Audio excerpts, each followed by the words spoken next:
जसं तुम्ही सांगितलं की डोळे कोरडे पडतात, थकून जातात, तर मग त्यावर आपण उपाय काय करू शकतो?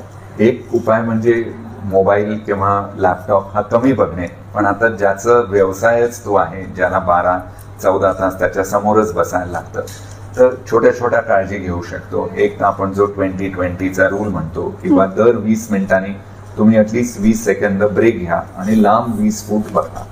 तर 20-20-6-6 इज बेस्ट विजन. तर ती चांगली राहावी म्हणून तो रूल. नाहीतर जो सलग 10-12 तास काम करतो त्याने ॲटलिस्ट दर 1.5 तासाला मग एक 10 मिनिटं ब्रेक घ्यावा.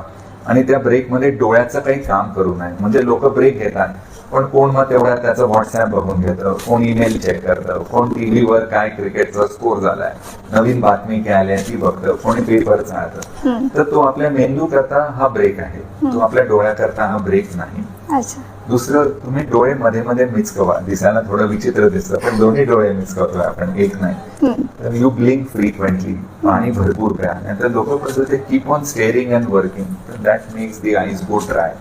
ते इतके त्याच्यात गुंग होऊन जातात ते जे काही बघतायत. आता तुम्ही एवढे सगळे चॅनलवाले नवीन नवीन बातम्या, नवीन नवीन क्लिप्स सारख्या टाकत असतात, तर लोकांनाही त्याचं उत्सुकता असते, अरे हे काय हे काय, तर ते सारखं बघणं होतं. तर त्याच्याकरता मग ब्रेक घेणे, पाणी भरपूर पिणे, ब्लिंक करणे, तर ह्या सोपा होता.